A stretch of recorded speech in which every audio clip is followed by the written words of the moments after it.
Live tonight from the virtual Charlotte Motor Speedway Roval, we say good evening, sim racing fans, and welcome to RaceSpot TV's continuing coverage of the 2020 RealSimRacing Full Throttle Cup Series, powered by Boosted Playoffs. We're happy to have you with us on this Monday evening here on RaceSpot TV on the iRacing Esports Network as we get set for the 26th race of this 2020 campaign. We're alongside myself, Evan Pasoko. Happy to be joined, as always, on the call tonight by Justin Prince. Downstairs is our producer, Hugo Luis. And Justin, it is once again an elimination race. After tonight, 12 championship hopefuls will get cut down to 8. Tonight also, a tricky only road course in these playoffs. And it's not an easy road course either. Plenty of spots where drivers can lose control, lock up the brakes, get wheel hop throughout this race tonight. But on top of that, the playoff cutoff is so close entering this evening. At least several drivers are within single digits of the top 8 cutoff entering the evening. In other words, for many competitors, this may be a must-get top 10 to make sure they are good to go for the round of 8. If they struggle tonight, then they may be going home early in the postseason. And the only driver that isn't worried is Daniel Eberhardt, and that was courtesy of his race win last week at the Talladega Superspeedway. Remember, it was non-playoff driver Scott McClendon who won the round before that, so nobody was able to lock in. Let's talk more, though, about that bubble. I'm taking a look at the points right now. So Dylan Jones is the last driver in. Again, you want to be left-hand side of your screen. So Brian Chambliss out by 2. Eric Stanford out by 3. Out by 5 is Adam Benefiel, and Joseph Tyson in position, Justin, where he basically needs a win. But as you mentioned, I don't think it's just Dylan Jones on back. Thomas George, Michael Laraya, Grant Davis cannot afford a bad run tonight because it's a single-digit difference. Yeah, there's a lot of pressure to make sure they get a good finish here, as well as make sure they've got a lot of practice in throughout the week for this road course. It can be tricky. It's the most challenging road course in all of NASCAR stock car racing in the 2020s at the moment. This is going to be an intriguing race, and for some, like Joseph Tyson especially, this could be a must-win with them being that far back after his struggles this round. And of course, all of this is to just get into the round of 8. We'll reset and we'll do it all again starting next Monday when we go racing for that round of 8. Kansas, Texas, and Martinsville still to come before we get to that winner-take-all championship race at Phoenix International Raceway. That one on November the 9th. Of course, you can catch all of those right here on RaceSpot TV and the iRacing Esports Network. A little bit of an elongated qualifying session. These drivers still out there for 2-lap single-car runs, and about 2 minutes and 30 seconds left on the board, Justin. And you talked about this being kind of the most difficult track that we see in the road course department in NASCAR in these 2020s. And you're on board with Dylan Jones. He's just kind of cruising around right now. Lap number 3, not a full-speed run for him. He's currently provisionally 5th in the qualifying session. This is outside of the infield portion when you go back up and onto the banking, and arguably to some of the 2 most critical portions of the racetrack, the bus stop on the back straightaway, and then the chicane at a turn number 4 on the superspeedway. Yeah, because this section allows you the opportunities to make the best opportunities to pass around this racetrack. A couple drivers have tried in the bus stop in the past few days or so especially. It is possible, but you need to have a lot of give and take in that section. But if you get a good launch off the exit of the bus stop, 9 times out of 10, you can get yourself a bit of a run. If you can get to the inside of the car you're trying to pass, and then try and set up a pass. Keep on in mind as well at the same time, you've seen with Dylan Jones, that pit exit can be crucial. Several drivers have sent it in cautiously and lost positions as a result. Others, they've sent it in extremely hard and have secured positions, if not gained the race lead in a couple of different events throughout the week. Keep in mind as well, that exit out of the infield going off the NASCAR 1 could also be an active passing spot tonight.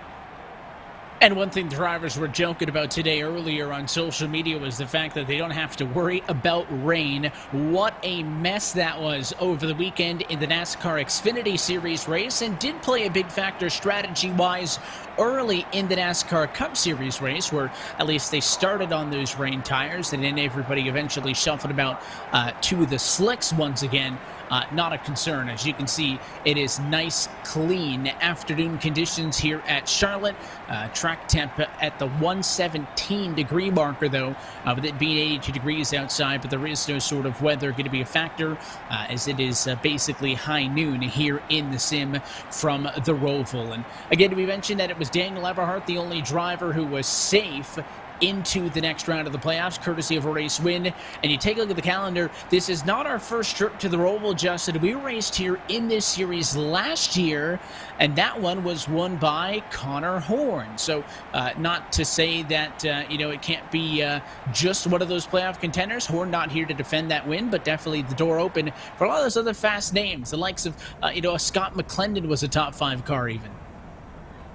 Yeah, I think he might be competitive tonight. Andrew Freenosh, of course, always competitive on the road courses. You can't count on Adam Benefiel or Dylan Jones either. And as well, drivers like Chambliss and several others could contend for a top 10. Track position is going to be key, though. Let's see who has it. Brenage has finished first and second in our two trips to the Roval over the course of the years. Let's go trackside, take a look at your boosted club starting grid, and it is that 88 of Brenage on pole position. He'll lead us with a 1:18.453, and it will be accompanied on the front row by the 94 of Agnell Phillip. Rhett McBride, third. Adam Benefield at fourth. Remember, those drivers highlighted in red are your playoff contenders. You got Jones, Kamer, 5-6, Michael Araya, Kyle Trudell on row number 4. And round out your top 10, Brian Chambliss and David Washington.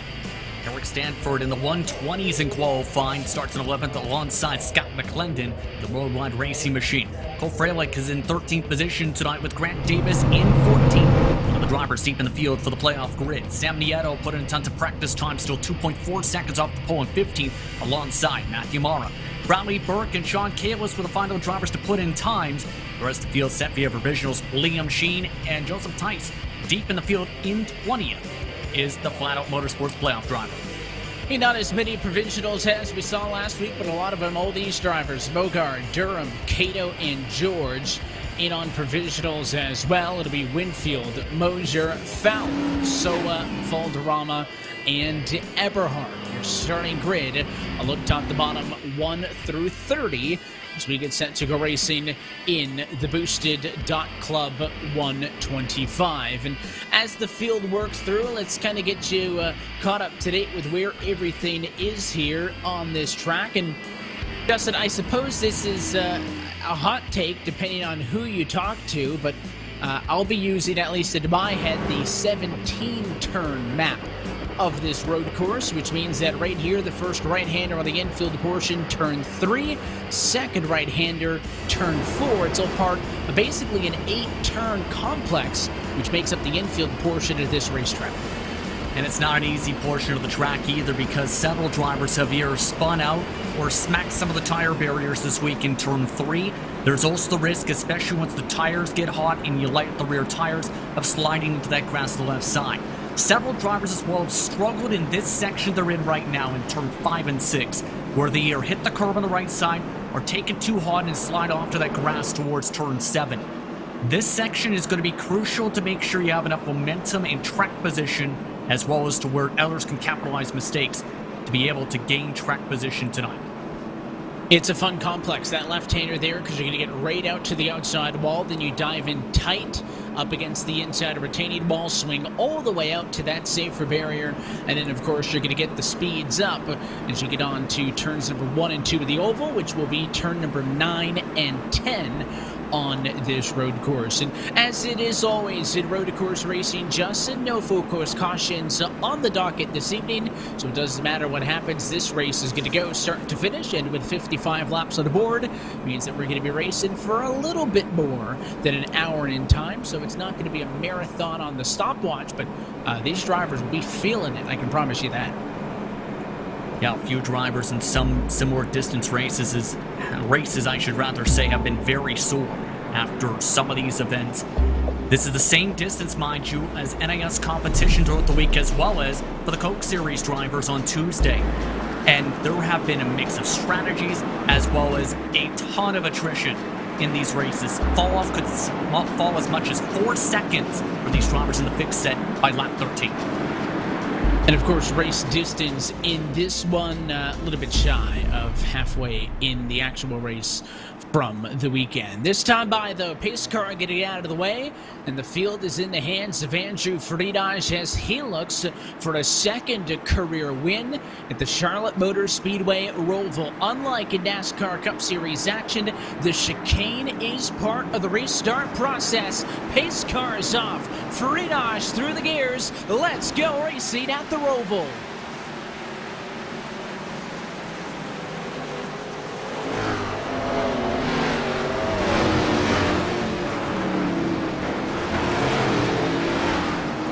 A lot of early chaos. Cole Freilich nearly got into the outside wall. I think he got a piece of it adjusted, and further back, Thomas George door banging with the 10. On top of that, Jared Mogar couldn't get going and lost several positions from 21st starting spot off the jump. Several drivers already struggling in the first couple corners, mind you. Everyone else, though, nice and clean, already single file to the point where Andrew is already up by a second.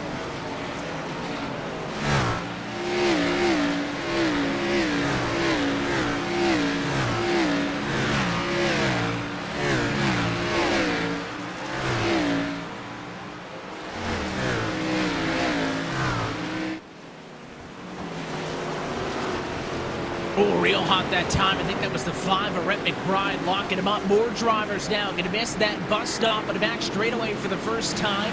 You do not have to come to a complete stop in iRacing. You will serve a slow down penalty. Probably 3 seconds or so in range where you just have to slow down to back it down to basically give up any positions gained. You see Morrow way up on the outside, and even further up the road, that is Sheen down to the inside. He'll make a pass on Fralick. He'll miss the exit of that chicane, so he'll drop a spot. Here comes Stanford to the inside, and on the prowl, here's the 24 of Grant Davis. So a lot of drivers up and on it, and a lot of early driving and overdriving on lap 1. To look back to the slowdowns, the biggest slowdown risk position, or part of the track, should say, for this race tonight, Evan, is going to be that final chicane, because it's so easy to either clip a bit of the grass and start sliding in red hot, or locking up the brakes and completely missing the second part of the complex, going to the inside of the turtles, and then getting that 3-second slowdown. You just need to find that balance tonight. By the way, Stanford already has lost 3 positions from the start. Liam Sheen, despite that mistake, is your biggest mover already.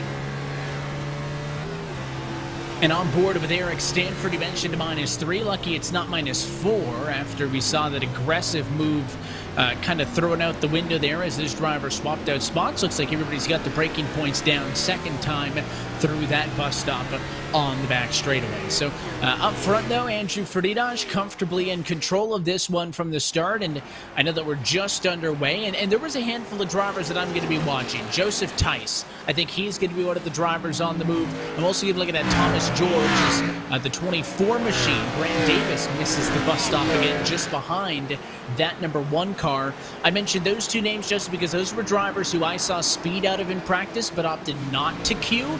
And this is exactly the kind of race in which race pace can make up for a lack of qualifying, intentional or not. It can, yes, but at the same time, my thought process on top of that, based on what has been seen, is it can take you the whole race just about to be up towards the front, if not the whole stint, because the more cars you have to fight, the more it burns up your tires. That's where some of the patience is going to have to come into play if you elect to start from the back or struggle in qualifying, because as a result, you're going to have to basically fight tooth and nail to get up to this grid. Joseph Tice among those drivers, as mentioned. Keep in mind as well, things are getting crazy up towards the front. Michael Araya has a whole choo-choo train of cars behind him for 6 on back. He's got a lot of friends, and it includes the likes of McBride and others. There you can see his flat-out motorsports machine, +1 from the get-go, really all taking advantage of McBride, who started 3rd, but is already down into position number 7, so a -4 on the night already, and all of that almost exclusively from that bombed entry onto those chicanes on the opening lap of this race. And, you know, it's going to be something that you work into. I am not a good road racer, but this is a fun track. And I know that, you know, with the spirit of competition, these drivers may not be having as much of a blast if you're back at the back as others, as we take our first on-board look, and it is with Matt Barra. He's got the VR goggles, right-hand side of your screen. We are on board with him on the left, in a spinner in front, and he's in the incident. It was Bradley Burke in the 95 who got loose all on his own. That was the right-hander in 3. And when he overcorrected, Mara Justin, who tried to avoid him high, was right in the path. So was the 9 of Thomas George. Just terrible timing, and I talked about this a little bit, where it's so easy to take turn 3 hot and then in turn get loose. That's what he did. Too hot, try to lock it up, and overcorrected. And in turn, George also, as mentioned, getting collected. This is going to hurt big time. He was so close to the cutoff entering tonight. It's so easy to do that because you're coming from the far side of the racetrack all the way on the right-hand side at a 2. You want to get as far left as you can on that very short straightaway. As you can see, Mara using a lot of those turtle curbs, the blue ones, basically so you can get a good apex in 3, and that very quick kind of left and then right, combined with that bit of elevation change, it just upsets the race car so easily, and that is our first big incident of the night. We should also know, Justin, you've been tracking problems for Daniel Eberhardt. I guess if it had to happen in any round of the playoffs, this is the one that he can get away with it on, but he has been struggling and has not been able to get into this race yet. Yeah, apparent internet issues is the report going on for him, where he has none at the moment. That puts a potential twist in tonight's race, but even puts even more importance on that victory he had at Talladega. Because without that win, with how close it got towards the finish, he might not be moving on, if it is that true case. If he did not have a race win to his name, Daniel Eberhardt would be 3rd in the points, but that would only be 10 above the cut line. Certainly a DNS would be problematic. And Cole Freilich around into the inside wall. Here's his second look at this one. Big slide for a whole quarter. That was the first turn 6. And then here in 7, when he tries to go for the double apex, almost back up and onto the bank, and he lost it, got into the wall. That car was out of control for so long. And I wonder if that was over-driving at that point, or if maybe it had some damage that was causing it to be like that off of the get-go. Look at that close call. Stanford Davis, that's that final chicane coming to the start-finish line. The 19 car turned around. Just that little bit of tightness there ends up in turn being just enough for Stanford to light up a bit of the tires and slide it off. That shuffled him all the way back to 18th. Freilich, as a result of his mistake, where he never even got the car stable, let alone under control, is now back in the pit lane with his damage. So his night may be done. Stanford continues on with the damage, but he has fallen to 18th position. That puts him as the lowest running playoff driver of those on track. That is a big hit for the driver who came in the red, 10th in the point standings. Of course, needing a lot to pick up. He was only 3 points out of a playoff spot. The Trevor Ragnall, Philip, and this is again one of the bigger sections where many mistakes have happened this week, because you have to turn hard to these left curbs and make sure you make that second point. If you miss it, you run over the turtles and go slide off to the safer barrier. Did exactly that, just mistimed it, too much speed, believe, as well, that helped him just ride along those turtles like that. I think that's one of the times where you're thankful it's the sim and not a real car, because taking on those curbs like that would have certainly torn up a bunch of stuff. Instead, he really only has to worry about the damage by getting into the wall.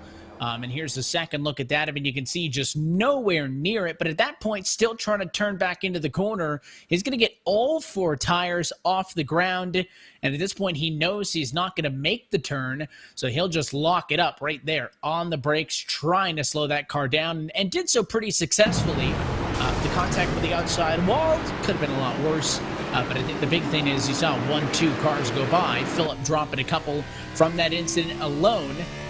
He was somebody who was in contention to be a race winner just a few weeks back, and instead Philip finds himself, after starting this race in 2nd, back down to P5. It seems like he's okay with the damage on the car, and this is the duo that passed him. Kyle Kamer up to 3rd as the highest running non-playoff driver, with Dylan Jones behind him. I've been nice and consistent. Remember, if you think back specifically to Sonoma, he was also very strong at that race, where he was a constant threat for the top 5. So just showing those flexing muscles right now. The thing is, though, this is already almost 9 seconds behind your race leader, because Andrew Freenosh, he has limited his tire fall better than anyone else I've seen this week. Just 2 seconds of fall off. For Kamer, he's already 3+ seconds of fall off. And the best lap all night long has been put down by Freenosh, a 1:19.0. That lap would have been good enough for second place in qualifying nearly, let alone race trim.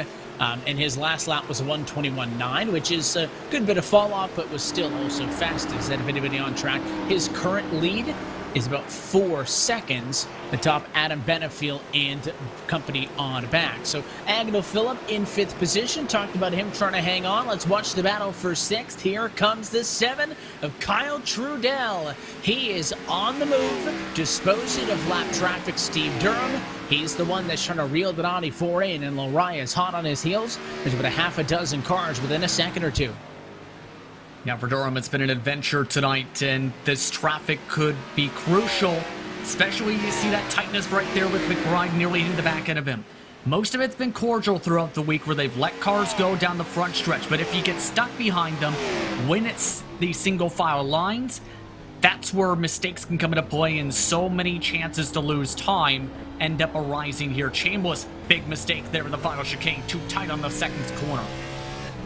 And you may wonder, how do these drivers keep struggling in these chicanes? And, there's a concern that if you don't drive it in so strong, you're really going to hurt yourself, and you're going to allow these drivers to not only gain on you, but you might get run over. So you can't just kind of lift and coast into a lot of these turns. And as well, because this is a race where there is no real point of conserving too much, you're not going to save something now and use it later in terms of a yellow and a restart. You do kind of want to run your own race and try to hit your marks every single time through. And as these tires fall off, Justin, which you mentioned when we were talking to pre-race, is kind of more of a concern than the fuel itself is going to drive what kind of strategy we're looking at, as we're already 9 laps in at 55.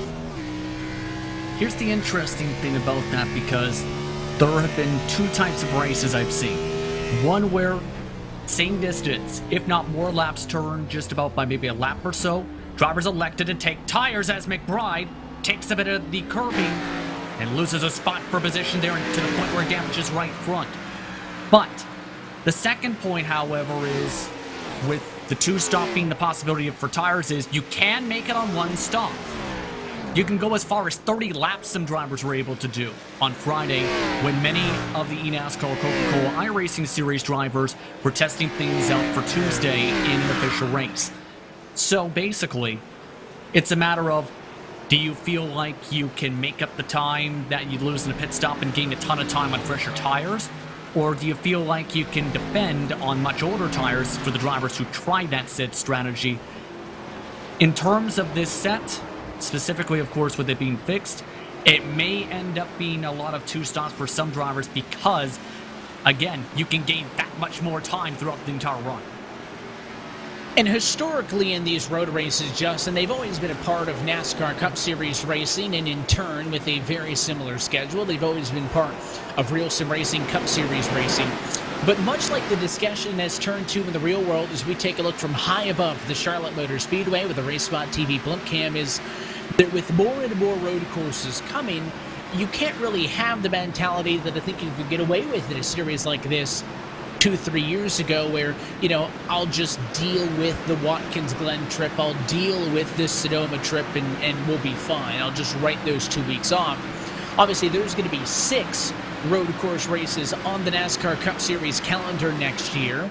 The Full Throttle Cup Series is only a 30-race season, not 36, so I can't promise we'll see all 6 different stops, but it's going to be at least 5, if not 6. You're looking at 1/6 of your season, at least, being on road races.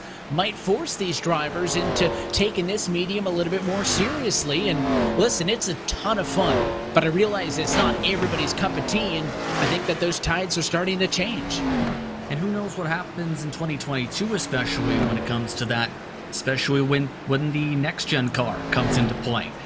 But it absolutely changes the approach, where drivers could absolutely just say, you know what, I'm just going to take a week off from official racing and just run, say, short tracks or focus on the next week. Now, say you're in a competitive championship such as this, or on the path to want to run Road to Pro, and they end up including a lot of those road courses potentially. You're going to have to learn how to drive at a road course. I think that's partly why we've seen so many different drivers change their adaptability and change how they approach their pro careers. Bit of trouble in front of these cars, though. The 0-2 of Trevin Valderrama ended up missing the braking zone and nearly ran over Kyle Trudell. Trudell had to take the slowdown for it. Yeah, Trudell had to hit the eject button, because if he did not, the 0-2 was about to wipe him out. That was Trudell in 5th. And I think that Valderrama just kind of let him go, Justin, and kind of fell in line with trying to mimic the braking point. And there's a difference between the braking point for a car in P27 and the car in P5. And Valderrama was a little bit too brave. And I think the O2's had some more struggles tonight because he doesn't even have a hood on that race car. But the 7 car drops 2 positions. Lariah and Phillip make the move on him while he took the evasive action and served the slowdown penalty. And if we can get a glance towards that, because here's the thing with that, that could have been a massive one with how big of a slide it was. You're right, where you had to take that. Because if Valderrama ended up in turn heading the back end of the 7, that likely blocks the racing line, and we see 2-3 more cars collected. Several drivers are still fighting here. This is the battle for last on the lead lap, in fact, you're seeing on the right side of your screen. Moser and Winfield going back and forth a little bit, believe here. Yeah, some teammates having some fun, and you can see Winfield way on the outskirts of that corner, so Moser's going to pull a little bit on those two as they battle a lap down. There's 22 cars on the lead lap in this one, and that's a point also. I mean, it's a big racetrack, 2.28 miles in distance, not really the first track that you would think of when I say lapped traffic, and it's not because like a short track you're going to hit them in big kind of swoops, if you would, but it's going to be a constant. And last year's race, won by Connor Horn, in which he was able to steal the win from Friedrich, who had won here in 2018 when we ran on the old layout of the Charlotte Roval. There was only 4 drivers who finished on the lead lap: Horn, Friedrich, McBride, and Jones. Those cars, though, Justin, were about 2 seconds faster a lap than these cars this year. Here's the thing, last year, of course, there was high downforce, of course, well, different type of setup for drivers for this race. And here's the thing, when you have more downforce, you can be a little bit later on the brakes, carry more speed, have more grip around the racetrack. When you give them low downforce, essentially small blade, high horsepower around the track, you have to let it roll a lot more, you have to be more ginger on the brakes, you have to push back your braking zone, and it really challenges the skill of the driver, essentially, because the car is not planted to the surface of the track, rather than, say, what these drivers are dealing with now, where there's a chance if they're too hard on the brakes, we've seen the examples already. You're too timid on the brakes, some drivers can end up potentially getting bumped around still at the same time. This may become a bump nearly here. And looking off at the back of Agnew Phillip and riding on aboard with Kyle Trudell. Let's just ride as these drivers fight for positions at number 6 and 7.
Well, thought that Throttle was going to be putting the pressure on. He has. You can see the difference between those two. No more than about 2-3 car lengths that whole trip around. But I think that's a great look at how you get around this 2.28 mile, 17 quarter road course. And give Philip credit. Hanging on to P6. Again, he was able to get this spot away after giving it up after he, of course, went through the bus stop and Valderrama spun. Of course, Philip has had his own issues, Justin, getting into the fence when he blew that same bus stop. So a couple of drivers going through attrition. It's a great fight, and at 7, trying to get some draft on the high banks. It's not so much the draft that's the importance. It's very difficult to pass around this racetrack, as you can tell, unless you get a great run or someone makes a mistake. Or, in some cases, have seen drivers take advantage of lap traffic like Soa there, where say you have to lift off the gas to make sure you don't run them over on corner exit. A couple cases, drivers have made it 3 wide and been able to stick passes there by using the lap traffic as a pick. It's now just picking your spots and hoping you get a better chance or a better run to make the move, because it is difficult to pass, and mistakes like Trottle's can make it where it takes an extra couple laps to reel back in the 94, for example. Yeah, that's the kind of beautiful irony or painful irony. As you can see in the battle for 14th, that was the 2 of Nieto bobbling a little bit. He caught a bit of the outside wall after, I think, Stanford was on the brakes a little bit harder than he thought. So battle for 14th on the right-hand side of your screen. The left is the battle for 6th on back. But it looks like Philip at this point now taking advantage of a couple of missteps on the part of Kyle Throttle. He stretches his advantage out. That battle, even though it is for a spot just outside of the top 5, Justin, is already nearly 30 seconds off of race leader Andrew Friedrich. Should also update you that Adam Benefiel now riding 2nd. Kyle Kamer is 3rd. Again, you can see that full running order top of your screen as we take 39 laps to go this time through. And here comes the run. Finally, Throttle forced a bit of mistake to the quarter panel. Let him go. Yeah. No point in trying to fight that, because there's already been cases of door-to-door contact as seen this week, Evan. But at the same time as well, you try and hold that outside line, there's a chance you make the contact that ended up crashing into the section through turn 1 and 2. So I think Philip realized, okay, I'm holding up a ton. Trottle's been trying for so long. You finally got to the inside. Go ahead, go ahead. And of course, he doesn't want to make it harder than it needs to be. As up the road, some locked up tires for Michael Mosier, who didn't want to get into the back of the 7 of Throttle. The 54 stopped on it, and now a spinner behind. You mentioned Brian Chambliss. The 25 was in the number 9 spot, and I think there was contact in this one. Let's take a look. That's the 1 of Joseph Tyson. Oh, yeah. Both of them blew the corner. Tice more so than Chambliss, where Tice bobbled up into Chambliss, who is also still trying to gather it up. Both of them severely damaged from that. Take a look. You see the bobble from Chambliss. He saves it. Then Tice, he tries to save it. Unfortunately, Chambliss is still there to his outside. And now, both cars with significant damage. And the main thing is, when it comes to Chambliss, you have to remember, he was so close to winning that race at Las Vegas. A couple laps go differently in that race. He's likely locked in and not worrying about the cutoff. Now, he needs to find some type of luck, because that just cost him some more track position in the spot. And he was understandably very upset with how that race at Las Vegas went down after it was Gary Sexton taking out Rhett McBride, coming to the white flag in a retaliation incident for contact earlier in the race, which got Sexton parked for the remainder of the year. And Chambliss still had good points. However, he was involved in an incident at Talladega, finished in 28th position in that race, and therefore came into tonight as the bubble driver. Chambliss right now is behind Dylan Jones. He needed to catch Dylan Jones. He was behind him by 2 on track. Jones is currently 4th on the racetrack. Chambliss is down in 10th and is not a good look so far for the 25. It has been a rough few weeks. I think that we saw in the first round of the playoffs that the driver with all that rotten luck was Rhett McBride. Seemed like he was involved in everybody's incident. And you mentioned it this round. I think Brian Chambliss, the driver, who has deserved a lot better. Yeah, absolutely. And there he goes, letting Tice go with that mistake out of the bus stop. But in regards to Chambliss, I think that race really changed the complexion because a lot of drivers thought of that race as a must-win at Vegas. Because of what happened in the end, it kind of forces you to push the pace a little bit, if not make more bold moves as a driver, knowing if you struggle on the road course, Talladega may be your most realistic shot. And the risk is, with Talladega, of course, big ones can happen, and you need a whole ton of luck. Same case now tonight, where he's going to need a ton of luck, because as we talked about, threat for a potential top 10, but still, that may not be enough to get himself in. Yeah, right now, I think it would have him out. Again, Dylan Jones is not his only concern, but that would be the easiest driver to get to. Then you look to Thomas J. George. In order to catch up to George, Chambliss needs to finish 6 positions ahead of him. Chambliss is 11th on the racetrack. George is 7th. So that is a 6-position difference as you see Matt Mara in and out of pit road. So by that math, unofficially, Justin, I would say that Dylan Jones in, George down to 8th, currently in a tie with Brian Chambliss in the points. That's exactly what I was about to mention too. They are right on the money for that, if not 1 point difference. It's going to be where Chambliss has to know that situation, especially since George has no front nose. George can't get the caution flag, of course, with this being a road course race, to get the car fixed, and hope he's going to need to hope for the best. So that car for George is going to be hobbling much of the race. George has to think one thing: get to the finish and hope for a bit of luck for in the regards to Chambliss losing another spot possibly. That may be his now only hope in all of this now, with what you just referred to. And I wonder if he's worried at all about that damage on the front giving him engine issues, Justin. Normally, when the front clip is totally gone, you're not as worried about temps as when it's kind of all smashed in. That's when you tend to see the overheating issues. As there was a car spun around right in front of him. I think that might have been Devin Winfield. It was. And the 45 got stuck on the curbs, and he was forced to tow to pit road. I think I noticed him about a few seconds ago, stuck on that curbing.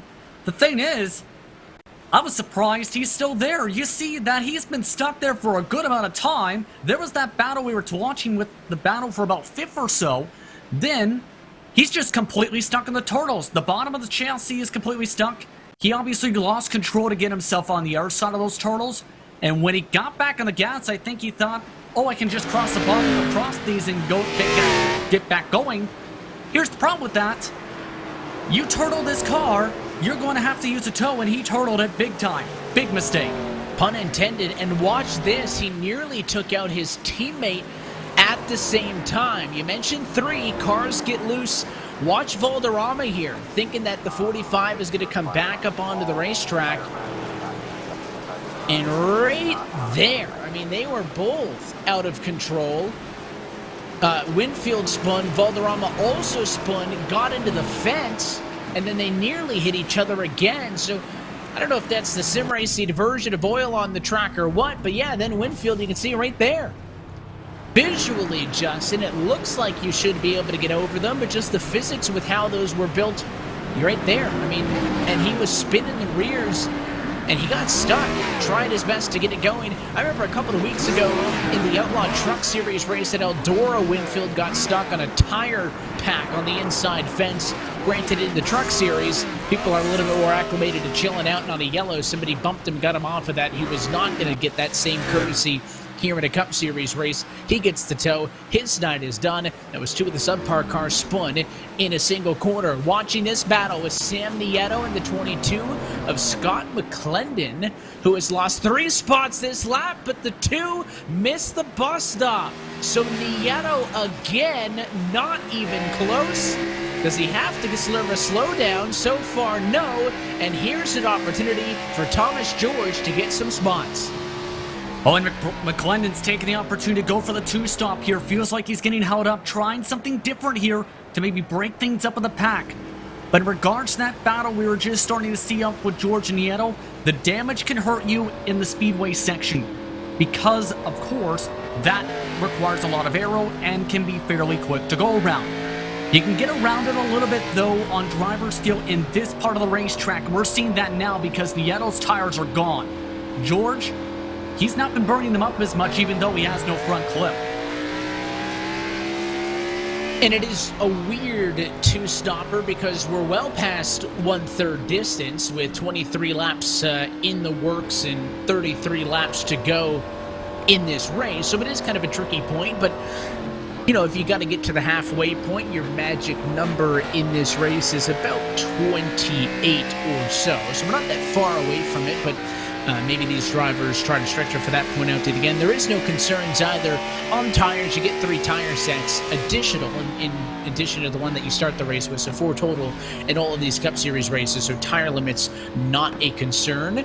But with that shuffling up, we have had a handful of drivers pit. Mara has been down pit road, so has McClendon, so has Kalist. Looks like Valderrama has also pitted, and a couple of drivers who are out of this race. So the overwhelming majority look like they're going for the one-stopper, but it has not been universal. Yeah, a couple of drivers are trying that because it can work, but you need to be really quick around the track to make it work, if you get what I mean. If you're, say, a second or so off, it might get you to where you're maybe stuck. But if you're in a close battle, it can shuffle the dynamic. The interesting part's going to be, will drivers like, say, Kyle Kamer elect to come down, or other drivers like that, because that window to where you can maybe get to the end on fuel, remember mentioned about 30 laps or so drivers been able to push it to? It's just in about 2 laps or so for these competitors. Who's going to try the undercut here, because it can be pretty powerful. However, do it by 2 laps, you're going to probably have to pay. Do it by a 1 lap difference, you might be able to hold on and equalize.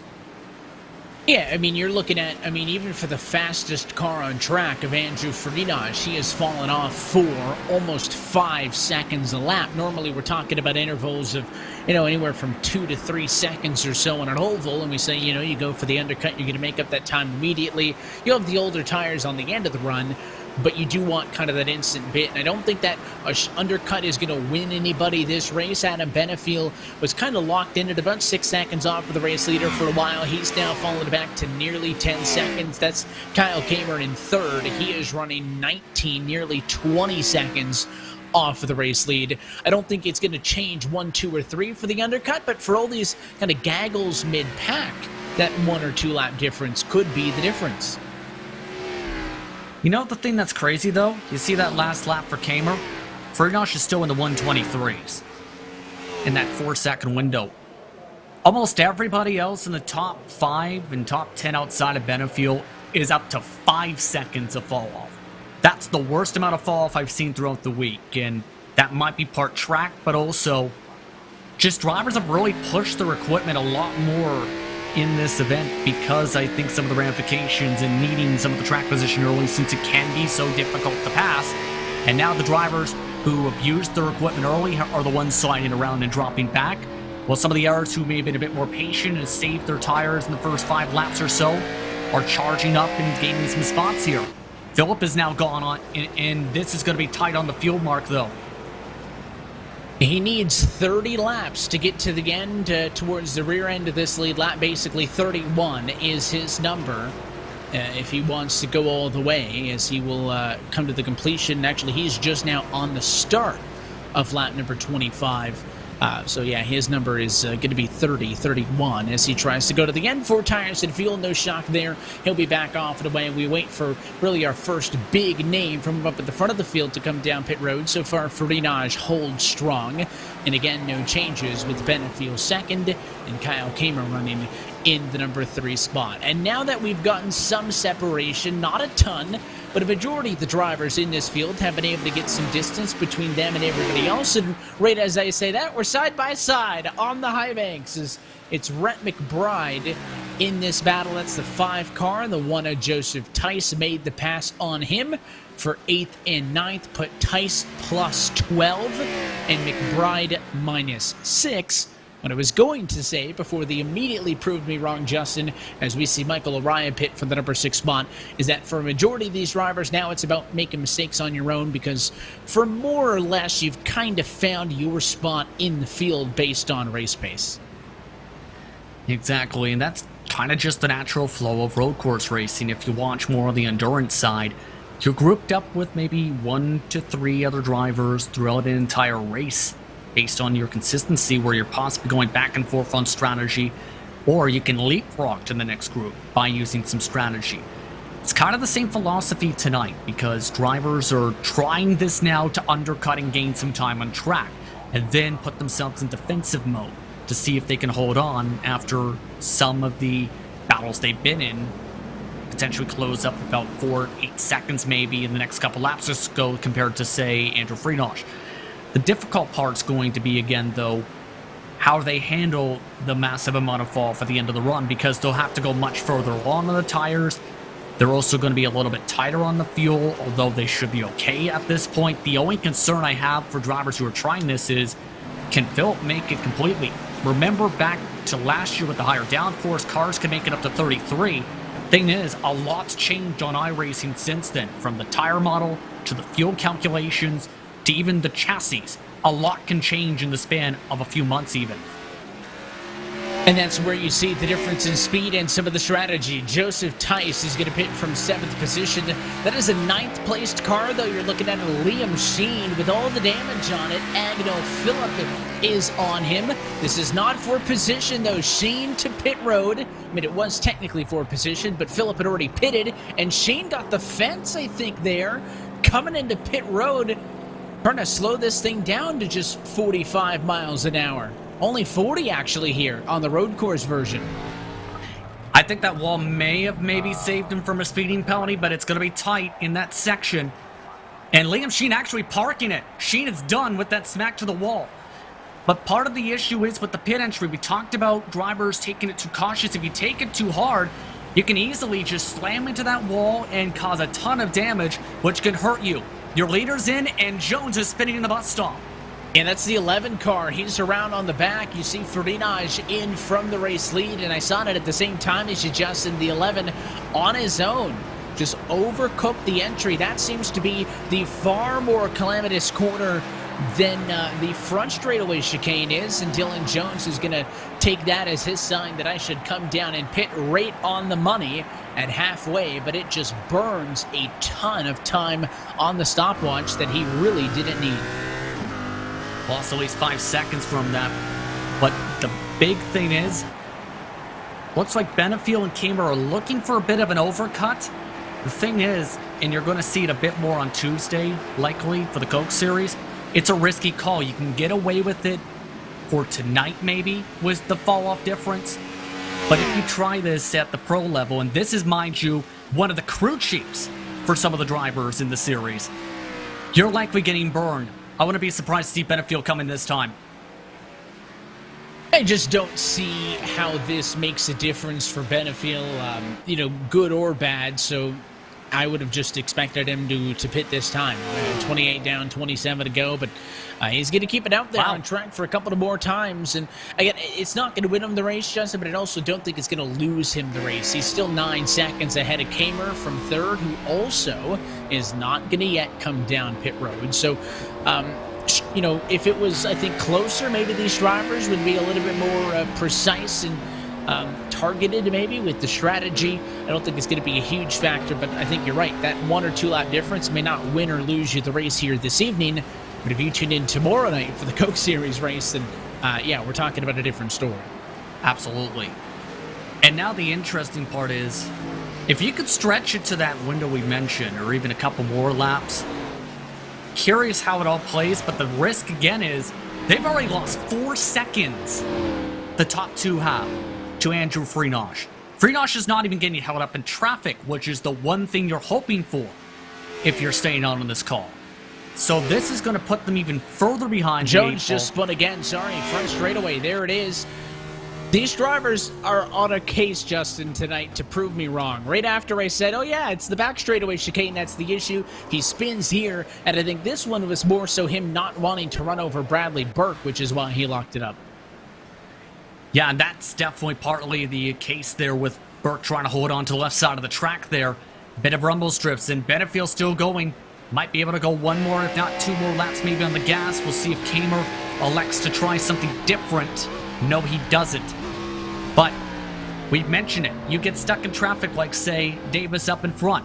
It forces you to have to lift in some cases even, or change your line, and if you're not able to adapt to the difference, that can either cost you time or cause you to make mistakes, since if you have a visual driver or a visual marker that you have for your corner and it gets obstructed, or you have, say, a bunch of smoke pop up, it can force you to end up botching your corner as a result on the road course. We can see Ferdinand handily with that fresh rubber. Going to get on through Kyle Kamer, which means that about a 40-second pit lane time, that includes time on pit road and time in the box, is how far ahead Andrew Ferdinand is from at least Kyle Kamer. And again, there is no stay out. Hope you get a yellow strategy because it is a caution-free race with 11 cars on the lead lap at the moment. That's what's left to Grant Davis, and that's a look at your current race leader as Adam Benefield paces the field from Charlotte. So as we race into the second half of the Boosted Club 125, we'll take a quick opportunity to step aside. Benefield leads for the moment, with Ferdinand closing back in on going to the top of the board. It's the round of 12 finale for the RealSimRacing Full Throttle Cup Series, powered by Boosted. For the final time on the regular season, we say let's go racing from Talladega.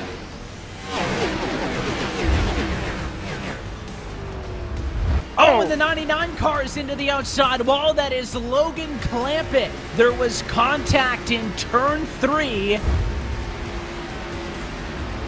They will squeeze 4 wide off of the corner. It's not going to work. The 24 of Nichols is around, and a caution at 8 laps to go. Through the final set of corners, a handful of drivers looking for first career wins. Zelensky wants some more on a great 2020 season, but the advantage is to the middle as they wreck behind, and Brandon Cattell, a Coke Series winner, gets it done at Talladega.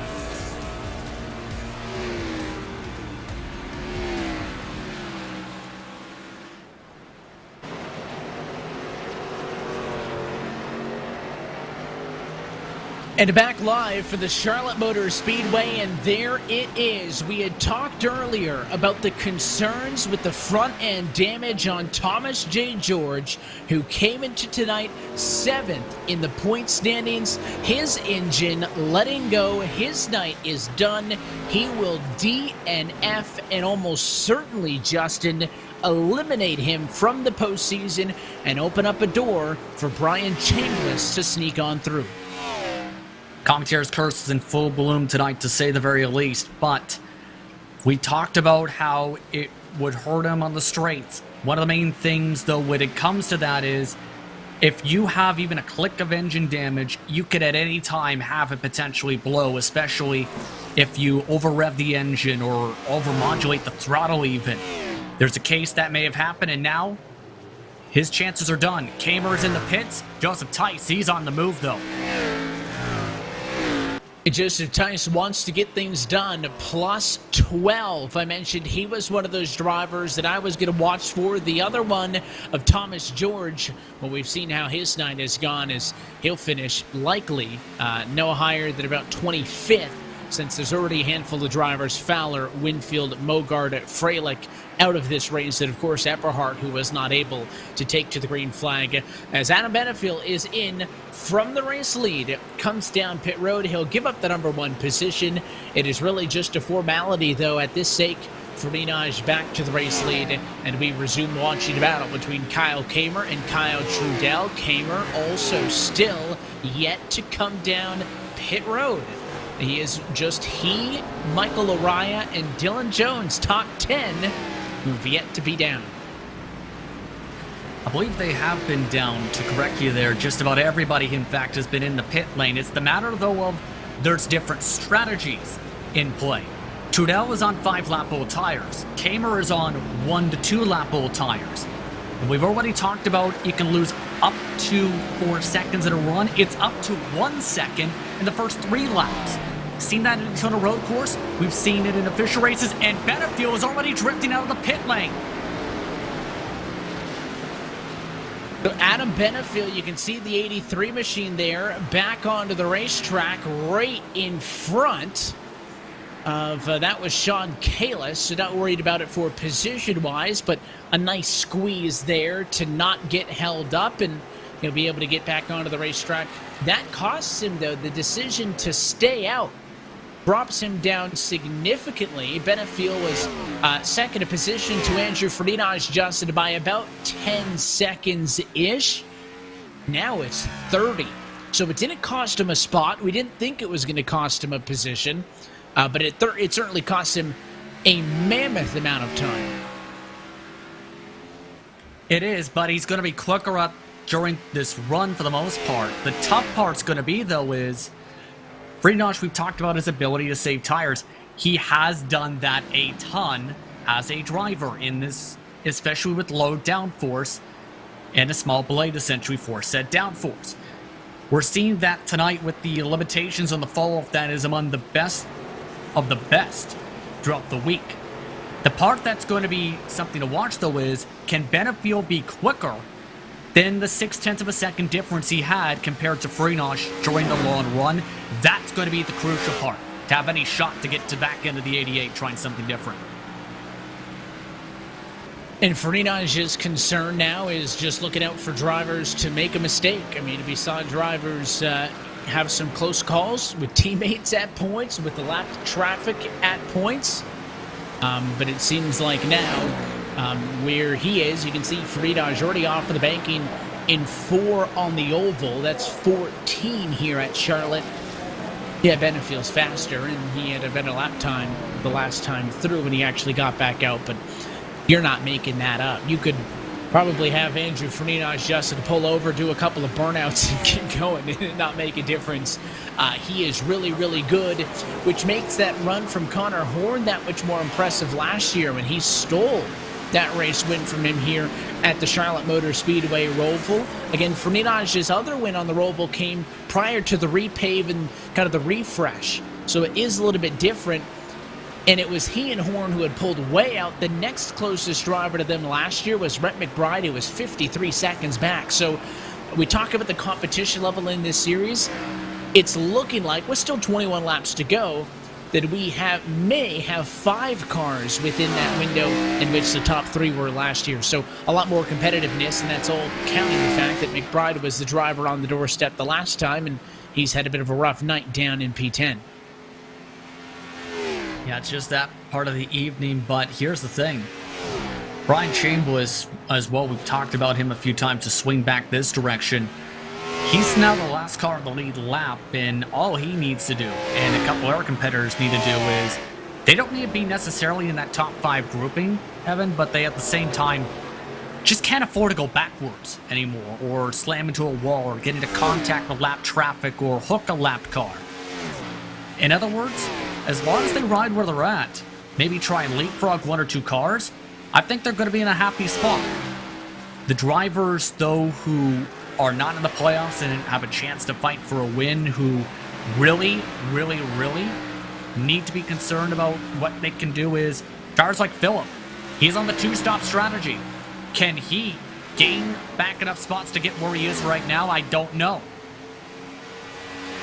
If Phillip's been out there for 10 laps, you compare that to somebody further up like Trudell, who has only been out there for 8 or so. Yeah. Phillip may be able to go to the 30 to get the distance, but what he is not going to do is fight Dylan Jones for this spot. He's going to open it up for the 11 to go through on the inside, and you can move Dylan Jones back up to position number 6. Still down 1 from where he started. Yeah, that's the concern I had about him pitting that early, is he's going to be much more slower now compared to some of the other cars, and it's going to be partly natural skill that's going to get him where he wants to be. So yeah, you mentioned the fuel, going to be okay. But will the tires be okay? Will everything else be functional? We've already seen Benefield just proved drivers, if they really want to, can go up to 33 laps. Now, everyone else, I think, just has to make sure they get to the end, except for a couple others who just tried something different. And from what we've seen so far, that trying something different strategy for some of the cars has put them near the back end of the pylon, in fact, for mostly everyone who's on the for sure two-stop today. Next up for Jones is going to be Kyle Trudell. That's a bit of a trip up the road, about a 3-second difference between them. Jones is just working now, and you saw him make the move on Matt Mara. Mara's a lap down 16th, and he is going to be back down to pit road. One of those drivers committed to the two-stop strategy. He is in at 35, and he'll be good to go the distance. I don't think this is scheduled stop, though, for Matt Mara, because thought I seen some smoke in the previous shot, and I think the reason is he had something happen to his car where he had a massive lockup to where he smoked his tires, Mara did. He's got no front clip either on the 23 machine. So Mara's in a bit of trouble now for the rest of this race, in the same spot now as Thomas George. He had some front-end damage on it, but he is going to not spend any additional time on the pit road for service, so it'll just be 4 tires, gas, and go, and he is now going to run this one out to the end and pick it up this battle with Kyle Trudell closing in on Michael Araya. This is for position as they fight for 4th and 5th. That's the replay right-hand side. There's the lockup with Mara there, and of course, you can't really flat spot your tires in the sim like you can in real life, Justin, but you can certainly heat them way up, which would kind of cause similar concerns. I would argue that physically, you can't exactly do that, but the way the tire model functions on iRacing, it makes you feel like you've done that. You make a massive mistake, you're likely going to be struggling the rest of the run if you heat up those tires. There's the reason Mara lost the bumper, messed up the bus stop, and launched him off into the wall, similar to what we've seen with Phillip.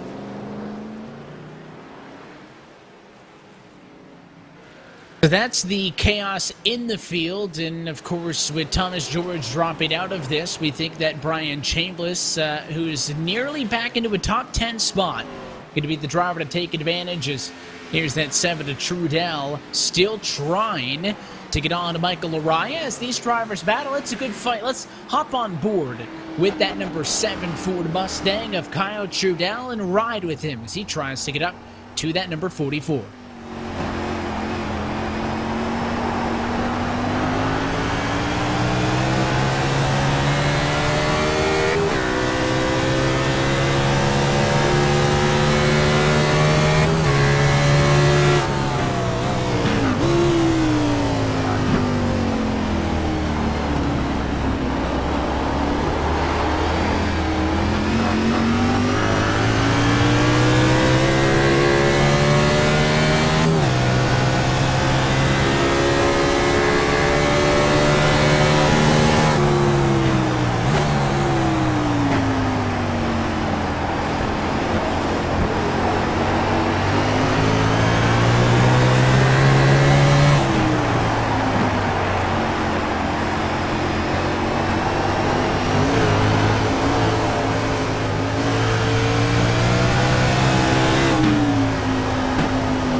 Well, Justin, just when we thought Kyle Trudell was going to get up to Michael Araya, the 44 is doing his very best to hold him off and keep this thing interesting.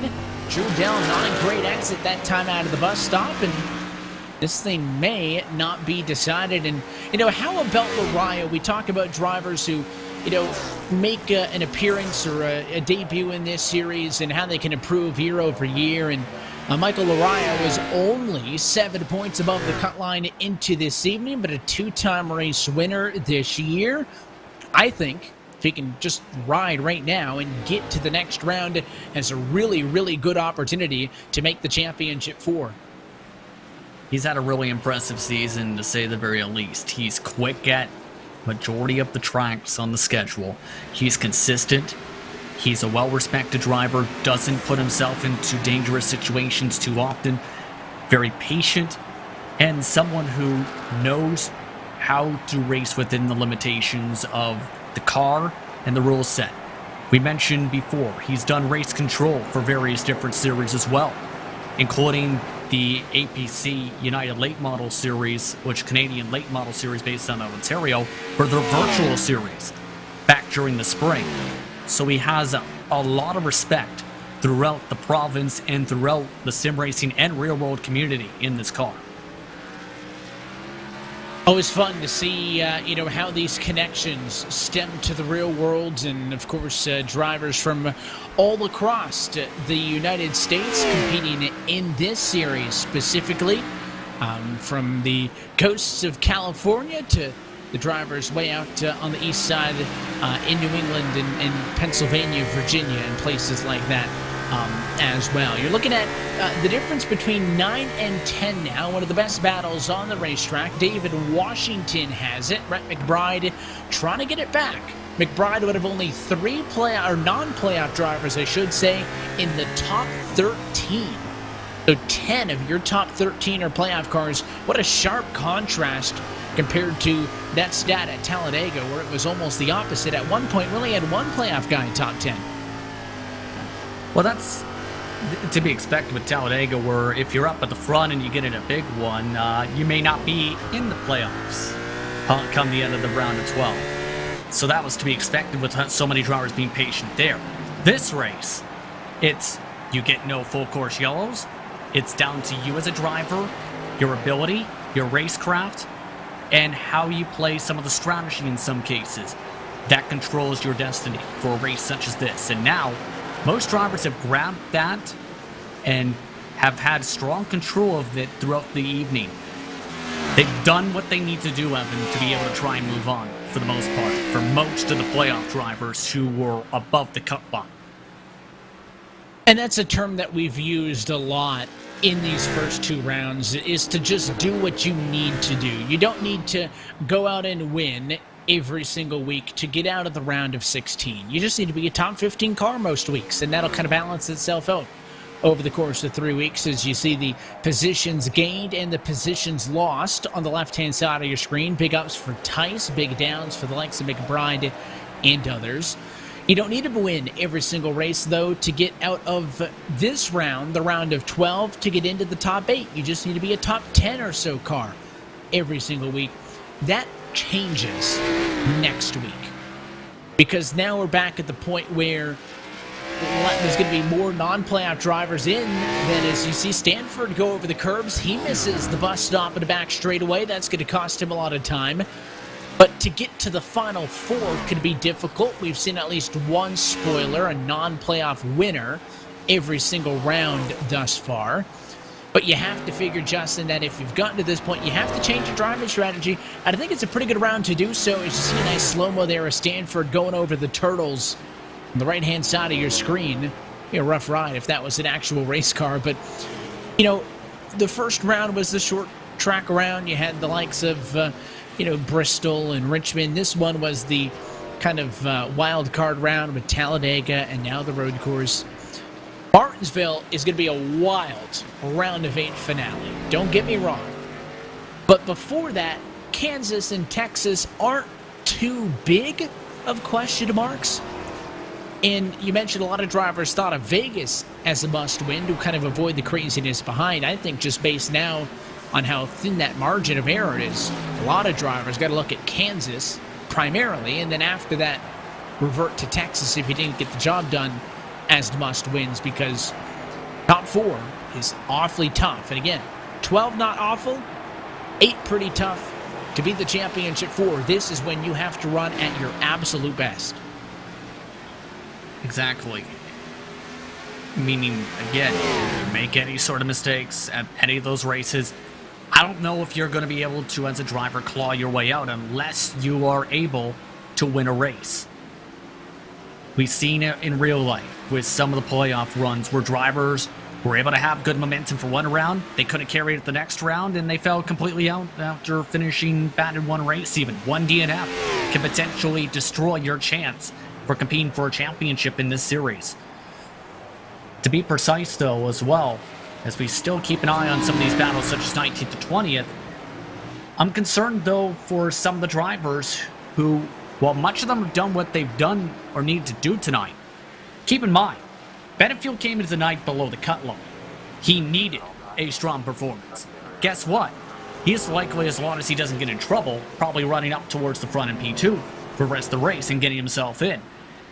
For drivers, though, I think, like, not just George, but Stanford, the concern has to be real, along with Grant Davis, on can you actually make it in? It's going to be that tight. I think it's among those drivers now at this point to see who gets that final spot. Every other position seems in fairly safe position.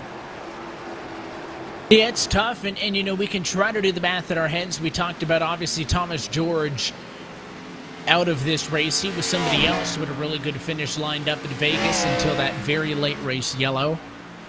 He's out, so you drop him out of 7th. Dylan Jones goes up and gets in theory. And as Michael Laraya is the most recent driver to miss the bus stop in the back straightaway, he'll slow down. You're on board with Joseph Tice as he tries to reel in Agonal Phillip. I think Throttle escaped with a lesser slowdown than Michael Laraya did.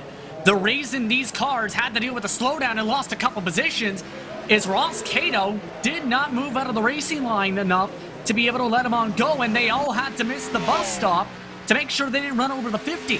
The 50 had been having troubles being able to see the track at some points in practice. He had been hitting the walls in the bus stop. He stays on the bottom side, but also doesn't get enough rolled up to where Laraya makes a mistake. Throttle keeps it off into the bus stop to avoid him. Laraya gets a bigger slowdown than the 7 does, and Jones just blows by one of them.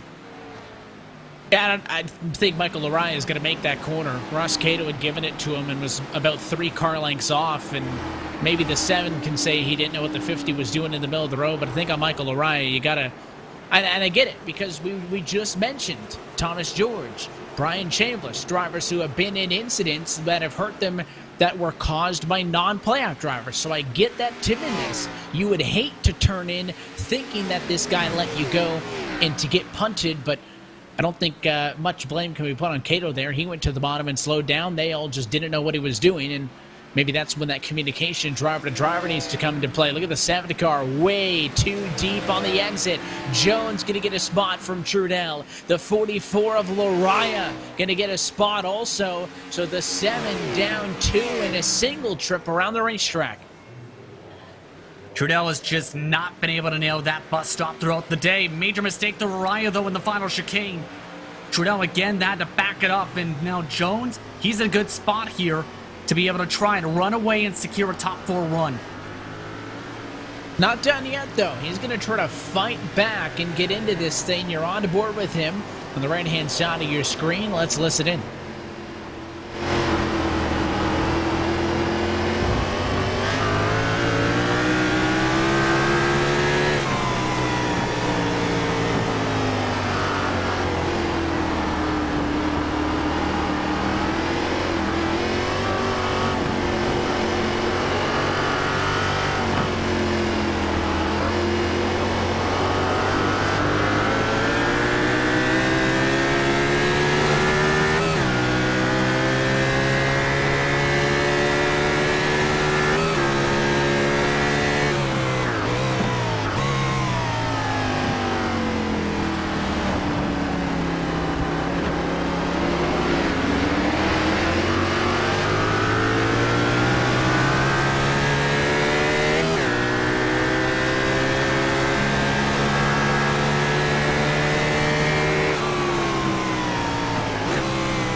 Not able to get that counter strike done right away, but at least it looks like that he wants to keep this thing interesting through the end. It has grown out a little bit. Dylan Jones way now out in front, sole possession of fourth, but I think way too far back to make a play for third. He's about 18 seconds off of Kyle Cameron in third, but I think Michael Araya, and just as we say it, there it is. True down to the inside, the 44.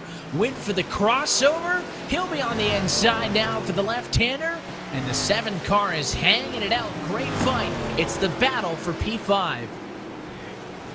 Thought he was going to be a little bit more on the outside, but Araya saying, you know what? I'm in the spot where I can try and advance. May as well just let him on go. If he makes a mistake, I'll try and pounce back. If he doesn't, I'm content with where I'm at. A P6 run gets the job done when it comes to the number 44. I'm not surprised, though, to see some of the pull away now from drivers like Jones because they were coming in fairly quick to that group, and you see on board how much Rari's having a wheel in it. That's hurting him on exits.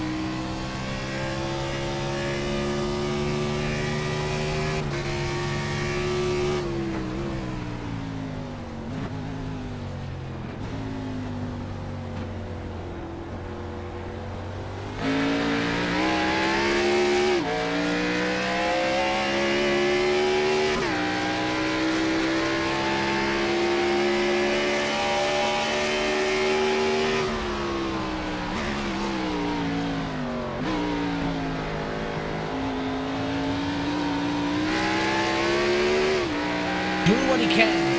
He's working real hard inside that car, but I think that really got the spot because Trudell made that mistake, and if the 7 doesn't bobble again, it'll be awfully difficult to reel him back in. Yeah, you can hear with some of the onboard, it almost sounds like he's trying to keep the load in, and as in keep at least a little bit of gas in the final chicane, and that's what I think partly is hurting him. Yes, it'd be slower in that section, but at the same time, he's almost carrying too much speed everywhere and almost enough too much speed to be able to actually shift down and use the mechanical braking, or the engine braking rather, to actually slow down or reel in the car. This section right here, wheeled it on again. His car was sliding that entire corner again. I mean, you're not saving for the next run. This is it. Lap time by. It was 7 laps to go for your race leader. Still 10 cars on the lead lap. An impressive number. We may see the likes of McBride and Washington fall behind. That's another good battle. I've been watching, of course, Trudell and Lariah. Agnell Phillip and Joseph Tice for 7th and 8th is a good fight. And 9th and 10th, David Washington and Rhett McBride. So 3 different 2-car battles late here in the Boosted Club 125. I think this is going to be the one to keep an eye on a little bit the most here because these two have been hooked up fairly close to one another. Trudell, every time he starts to pull away though, Evan, just starts making more and more mistakes that have been just hurting him every couple laps. Lariah, again, I think is content where he's at, but again, if Trudell makes even bigger mistakes than what he's done, as in loses a second or two, it's going to lose him a ton of time, and you can see with how much wheel he's having to input from the visor. It's a virtual seat, exactly what he sees on the sim rig at home, doing everything he can to reel the 7 back in. It's been a tale of different races for these guys, but they're both now back into the green once everything has cycled back through. Both these drivers look like that they will be seeing a lot more of each other as this race closes, and they should both safely be in to the round of 8, which is another point, Justin. I mean, they're probably safe, and there it is. The 7 again, slow down. He actually check it up. He hooked it hard to the right of it, actually. Coming out of the final section of the bus stop, he almost just hit the gas too early, and it just hooked on him, leaning on the right rear. He nearly sent it into the safer barrier. And that's been a concern for some drivers throughout this race with some of the looseness. And what was hurting in part we've seen with Araya, this was just the car wanting to completely hook into the wall nearly. He'll stay ahead of Tyson Phillip, but let's watch. And right there, I mean, it just got loose on him, and luckily he caught it, got out of the throttle, so it wasn't a slowdown. The thing that surprises me about that replay, Justin, I thought that would have happened because it got too much curb. That was just all throttle. Yeah, it just a little bit too hard maybe on the throttle, because if you hit it like too quickly even, as he smacked the wall, Trudel's falling apart here all of a sudden, and his car's completely falling off the rails all of a sudden.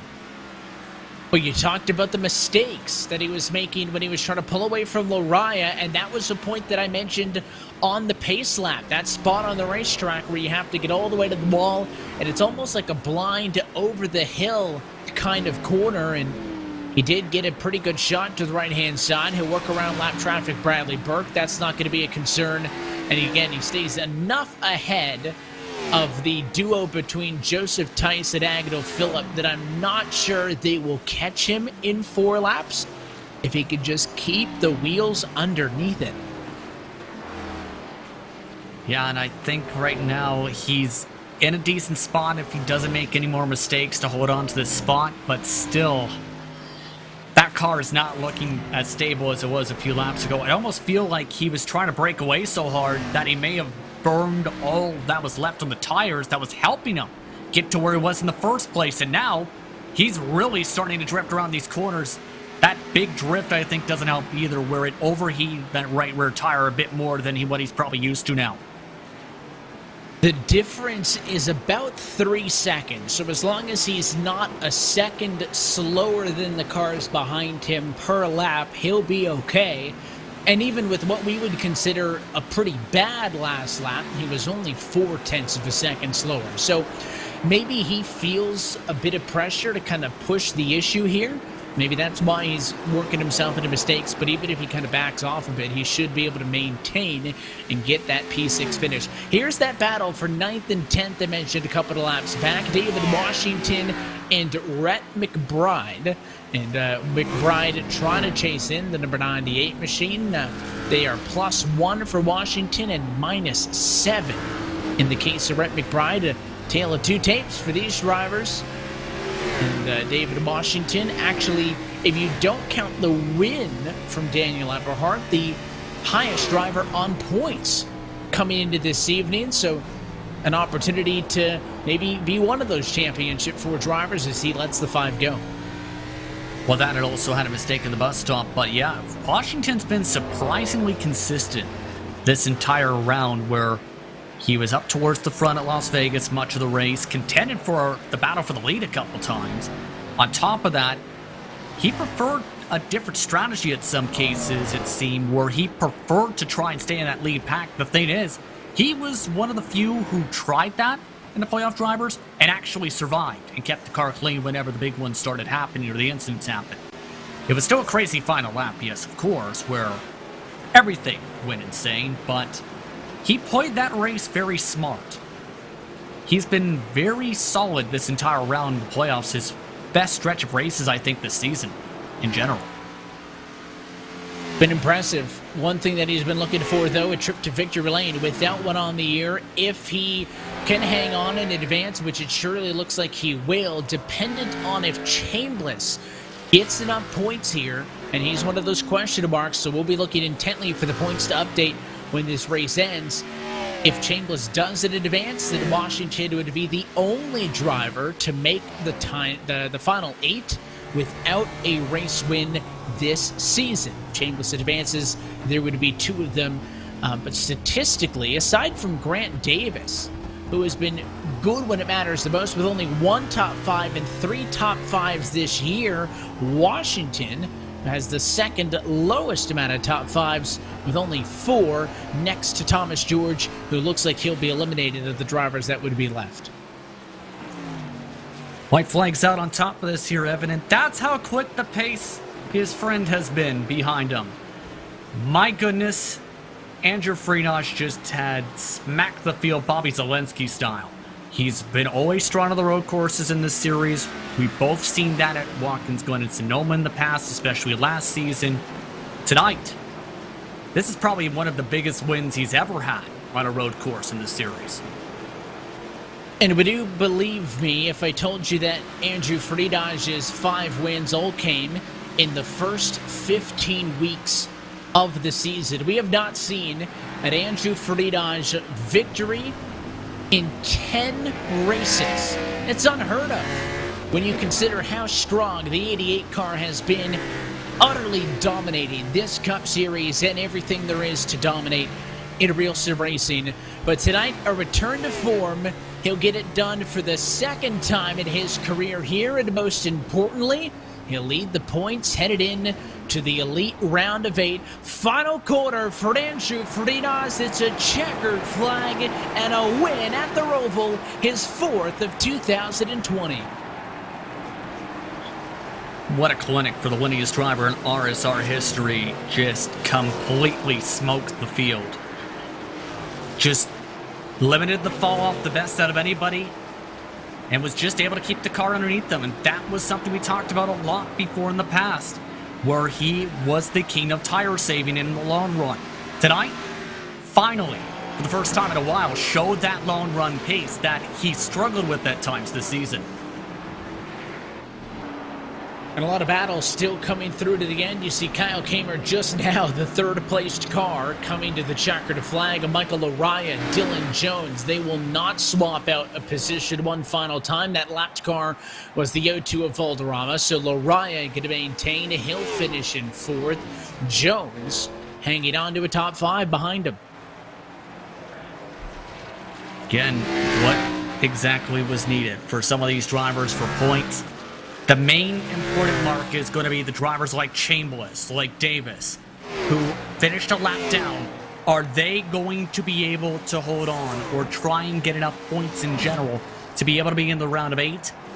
Time is about to tell here, because they needed some good runs tonight. Some of them did exactly what they needed to do. Others did not, like Tice, or in some cases like George with his damage. And as the last car on the lead lap is still coming to the checkered flag now in Rhett McBride and then David Washington, Andrew Fridage has already flipped it around and is doing some celebrating as he is celebrating, again, win number 6 on the year, but his first in the last 11 weeks. Competition, probably, I can say with confidence, Justin, without looking at the stats, the longest winless drought he's been on in years on Monday nights. But he celebrates it nonetheless, that he got the job done. He'll go into the round of 8 tied with Daniel Epperhart with a 3-point advantage over everybody else, courtesy of some bonus points he scores for the race win here this evening. Let's take a look at your Boosted.Club unofficial results tonight for the Charlotte Motor Speedway Roval. Margin of victory 23.528 seconds. Again, without Connor Horn, who won last year, that is half of what it was to the next closest driver. So these guys are figuring things out. And also, your entire top 10 finished on the lead lap. It includes playoff cars: Adam Benefield 2nd, Michael Araya 4th, Dylan Jones 5th, Kyle Trudell 7th, Joseph Tice in 7th behind Trudell, who was 6th, and David Washington in P10. 11th spot tonight goes to Brian Chambliss, one of the air playoff drivers. Grant Davis, Eric Stanford also 1 lap down. They're going to have to hope that everything turns out all right for the points. Some drivers are going to be safe, going to be close though for Stanford and Davis. Nieto finishes the other driver 1 lap down 14th. Matthew Mara, no front clip, no problem, still finishes 15th. Sean Kalis, Bradley Burke, Michael Mosier, Steve Soa, along with Ross Cato round out the top 20 up to 4 laps down. And you can see the big hit there for Thomas George. Contact early in the race, lost the engine, likely eliminated from the playoffs. Obviously not happy with the way that his season comes to an end. Everybody else behind him also out of this race. So the only active finishers, the likes of Durham, Valderrama, and yeah, that's it. To the end of this race, a lot of drivers had some attrition, as those bottom half dozen or so don't make it to the end of this Boosted.Club 125. So Fridage is headed to victory lane, and we'll chat with him in a moment. First, we'll step aside for a quick moment. When we come back, it's post-race interviews from Charlotte. You're watching the RealSimRacing Cup Series playoffs on RaceSpot TV and the iRacing Esports Network.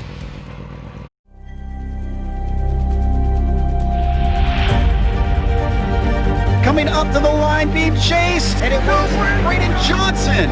Unbelievable finish. It was 1/1000th of a second between them. Green flag in the air. We are racing in the 2020 24 Hours of Daytona. They go door to door for the feature race lead here on the last lap of the race. Side by side for the race lead in the final corner at Homestead. Down the back straightaway, 3 wide again for the race lead. This is unbelievable stuff here tonight. Aloma is going to have to be very deep on the brakes, and he is very deep on the brakes. It's side by side through the corner. This is for the win. It'll be side by side. Davies low, Ottinger high. To the very inside is Garrett Lowe. 4 wide at the stripe.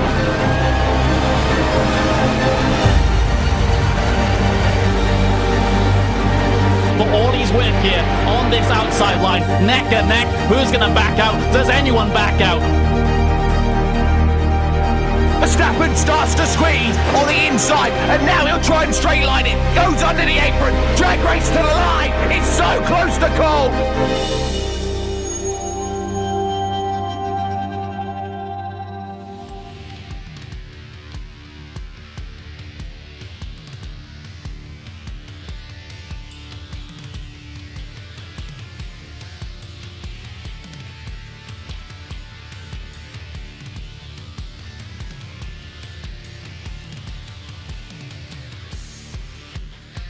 And back live from the virtual Charlotte Motor Speedway, where coverage of tonight's 2020 RealSimRacing Full Throttle Cup Series race has been powered by Boosted, the place where gamers and creators go to monetize digitally. Their team will build you a totally free e-commerce store and help get sponsorships for those looking to build their brand online. Boosted is the #1 sponsorship platform for esports influencers. Join their team and visit boosted.club for more information. Well, back live at the virtual Charlotte Motor Speedway, where Andrew Ferdinand is in victory lane for a 6th time this season. But again, for the first time in the last 11 weeks, he's thankful to be moving on to the round of 8. Let's go trackside and chat with the driver of the number 88 machine. Now, Andrew, congratulations. No shock that we come into the Roval, you park it in victory lane. I know this was the result that you were expected after being so close last season. But just to get back to victory lane after an uncharacteristic kind of a streak off must feel just as good as well.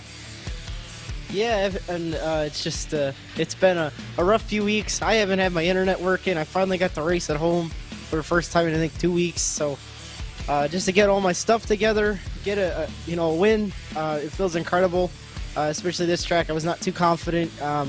Had the day off, so kind of spent it practicing, got a little more comfortable here, and it really paid off.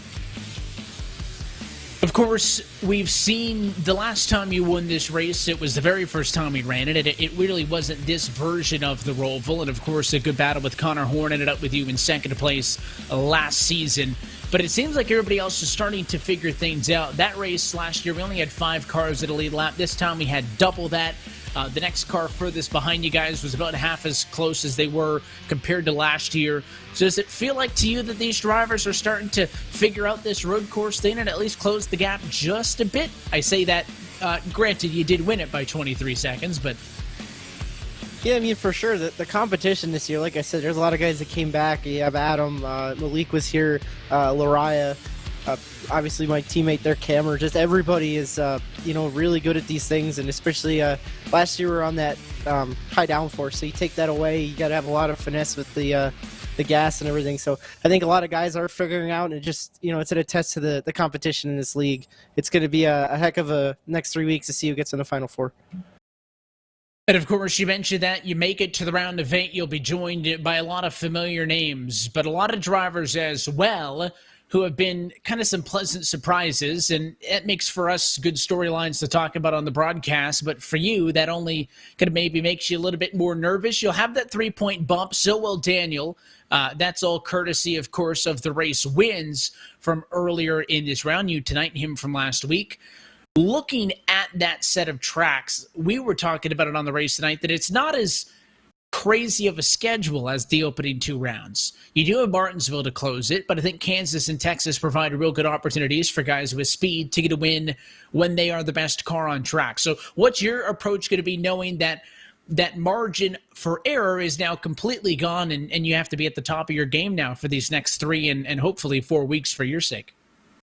Yeah, it's the schedule is, like you said, maybe a little less predictable, but you have Texas, which in my opinion is almost a super speedway.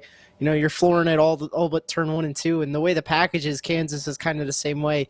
It's anybody's game, and I love Martinsville, but it does not love me. I think every single race in this league I've done at Martinsville, I've led laps, but I haven't even had a top 5 finish there. So, you know, I need to practice a lot for these races, especially the 1.5 miles. I'm not really too confident in those yet. Thank God. I know the beta has all 3 tracks has a UI there, so you can kind of test around cars. But it's just going to be, you know, I got those 3 points. You know, that's going to be big. Someone's going to get in on points. That's what we're going to aim for. You know, you want to win, but obviously you can't count on it. So that's kind of our plan.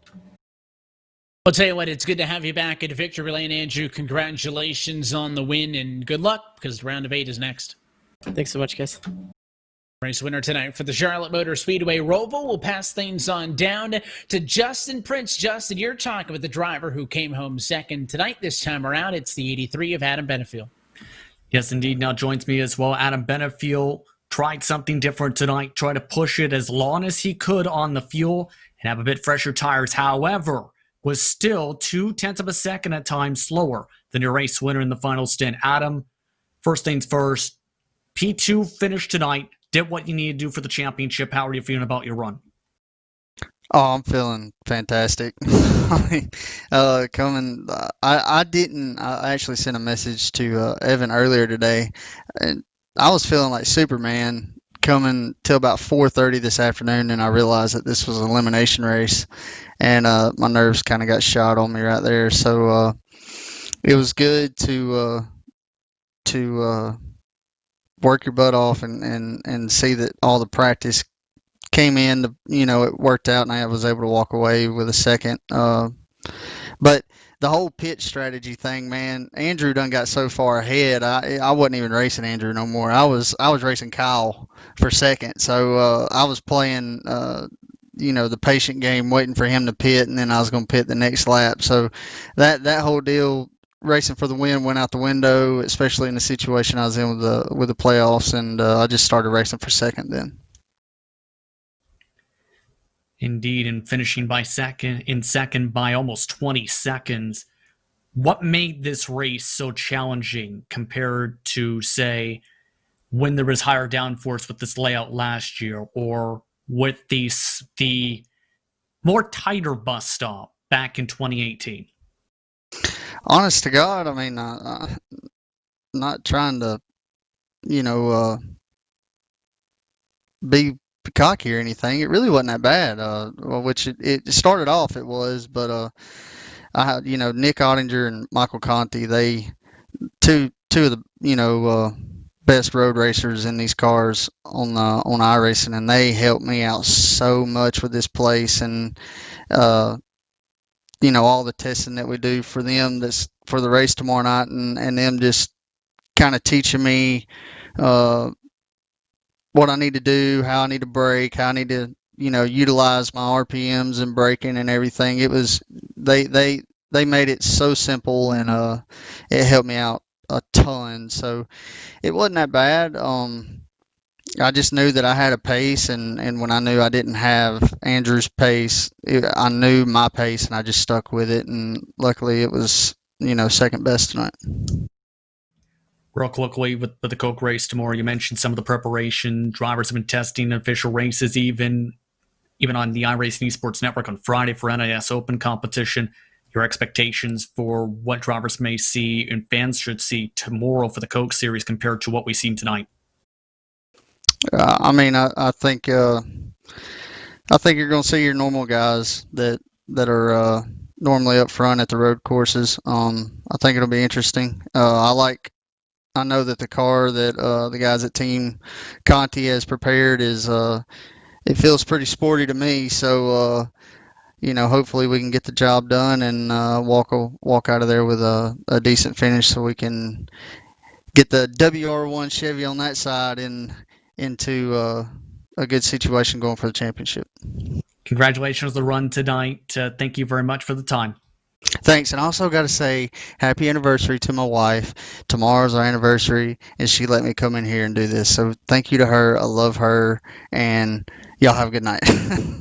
You too. Hopefully everything's all good for tomorrow as well with the anniversary then. Congratulations. Thanks, buddy. Adam Benefield coming home second tonight, starting P4. Kyle Kamer was the best running non-playoff driver throughout the evening. Kyle, tonight was very strong for you once again as a driver. How are you feeling? Top 3 this evening. Best non-playoff driver on the grid in finishing position. Yeah, I had a lot of fun. It's I love doing the road courses. I've always seemed to be, running in the top 5 at all these things, and happy to hear that NASCAR is throwing more of them into the schedule for next year. I know other people have different opinions, but being that these road courses might be my only opportunity to win, I really enjoy that they're adding more. Why do you feel that is? I know we've seen the same pace from you from Sonoma, for example. What makes you feel more comfortable on the road courses, say, to the 1.5 miles or the short tracks or some of the other tracks in the circuit? Yeah, I got about 7 or 8 years of real life road racing experience at Mid Ohio and Putnam Park and other tracks throughout the Midwest. Just running in some fun little races. My dad and I had a 944 Cup car, and we used to run that thing around and kind of switch out drivers. It was a lot of fun. So I think that real life road racing experience probably gives me a little bit of an advantage coming here into the virtual world. 100% absolutely with the real world experience, but a few more races on the calendar. This was the last road course for the season. Your thoughts on the next race? Kansas is next on the calendar. It'll be interesting to see how the new tire and the way they've changed the cars a little bit to see if it's still a one-lane racetrack. It seemed like Vegas and other places that the changes that they've made, it's starting to make it possible where you can run different lines and still be fast. So I don't know what Kansas will be like. Usually it's pin it up against the wall and try to stay out of it. But hopefully the changes they made will give us a chance to, get side by side a little bit more. See what happens. Congratulations on the run tonight. We'll see how you do at the speedways coming up in the next 2 races. Yeah, thanks. Hey, I just want to, I don't know if you guys covered it, but I got a new sponsor out on the car tonight, RealSimRacing. Just wanted to give a shout out to them. Box Crush is still a secondary sponsor, and Interstate Batteries, All Battery Center in Concord, North Carolina, and Sandusky, Ohio. And big thank you to my wife for letting me do this every Monday night. Just such a blast. You guys put on a great league, and it's fun every single week. So thanks. Congratulations on the race. Kyle Kamer, P3 tonight. Evan, what a phenomenal race to say the very least this evening with some good battles. But the main thing is some much needed runs for some of the drivers to make the next run, for the next round of the playoffs. Yeah, we knew there was going to be fireworks. It was going to be a different kind of fireworks compared to what we were talking about last Monday night at Talladega, but this race did have its drama. So let's take a look now at your unofficial points to the end of the round of 12. We have whittled the field down to the top 8 playoff drivers. Freidage, Eberhardt locked in with wins, and the win makes the difference for Eberhardt, Justin, who was unable to start tonight. If this was on points, he would have been out. George falls out. Eric Stanford falls out. He was 7th coming into this evening. Brian Chambers misses it, and it's Grant Davis who goes from 9th to 8th to steal that spot and advance himself into the round of 8. Those drivers on the left still in the fight for the championship. Yeah, and absolutely the fact that the craziness that happened at Las Vegas had a major effect for some of these drivers. is going to be where they are going to potentially be kicking themselves and also steaming mad. Because, of course, we talked about some of the controversy there in the past already. That doesn't happen. Chambliss and Georgia are likely in the next round of the playoffs, and then we may be talking about a crazy bracket where Jones may be one of the drivers who are bumped out. Instead, George, who is in a position to maybe tie for that final spot, has engine trouble. We also see Brian Chambliss end up not being able to get where he needs to go for the positioning and points. And on top of that, the strong run by Benefiel in turn bumps him down the pylon, as well as for Davis, who was still able to hold on to 12th and gain spots in the final run of this race. In other words, Las Vegas doesn't happen, maybe avoid one big one at Talladega. We're talking about a whole different playoff grid. Now, it's the best of the best to try and see who makes the Final Four. And I think there's going to be a heck of a lot of craziness, because at least 5-6 of the drivers on the left side can win the next two races alone. Yeah, and I mean, you feel bad for those drivers that were in incidents, and you understand that they're going to look back and say, if this guy didn't do this, if this wreck didn't happen, if that didn't happen, this and that, then I'd be in.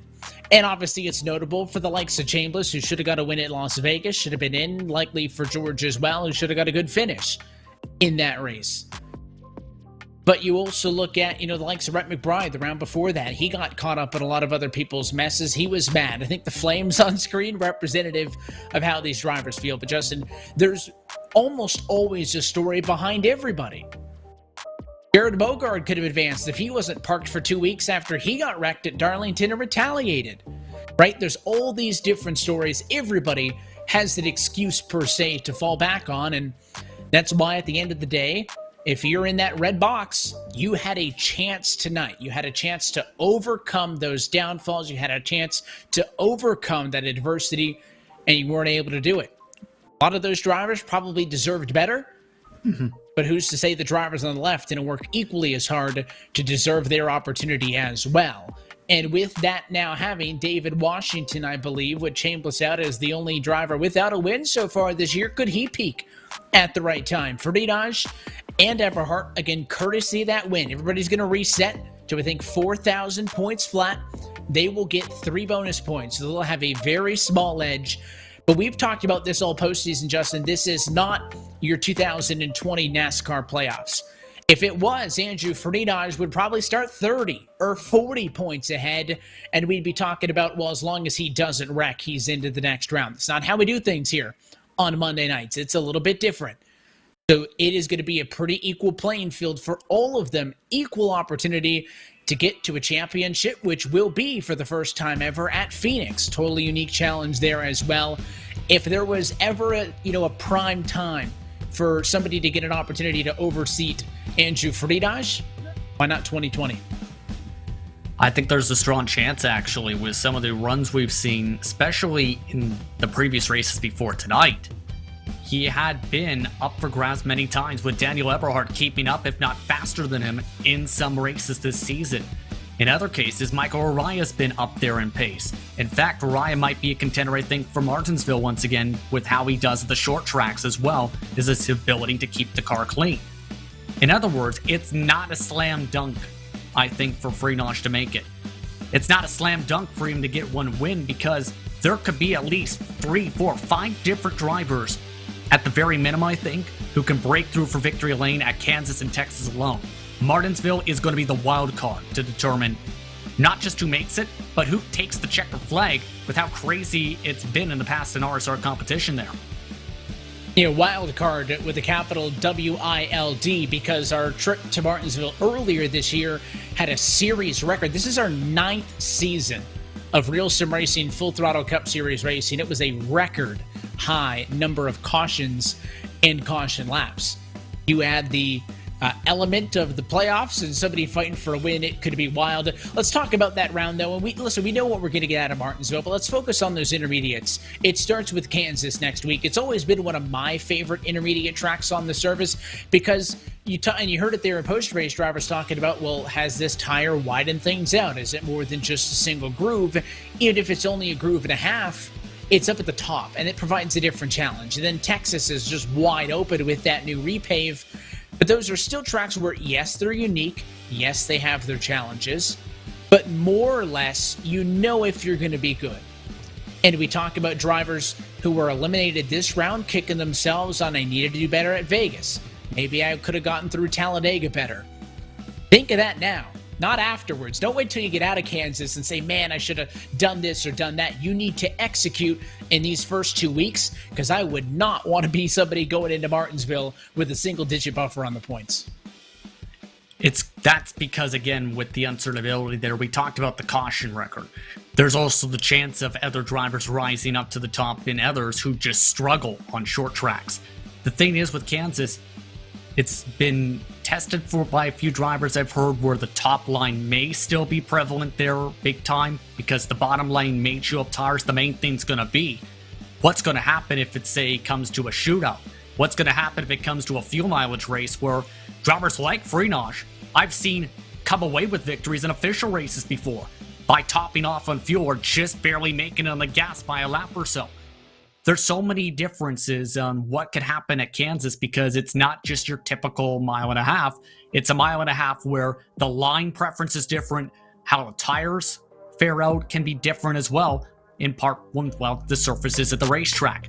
For Texas, gonna be curious on what happens there because, of course, the bottom is still, of course, a dominant line there to be expected, but it's also one where there's been some crazy starts and restarts in the history of RSR competition at the new configuration, where it's been 3-4 wide because of the importance of the short run. Wouldn't be surprised to see that even at Kansas with how crazy it could come next week, or be next week rather. It's going to be a lot of fun, and that if you've been with us so far, or you've been with us for a couple of weeks, you are not going to want to miss the final four races of action here on this season. It's going to be fun. We started this year, and we've had some 60 drivers compete over the course of the year. We're down to the final 8 in the quest for the Full Throttle Cup.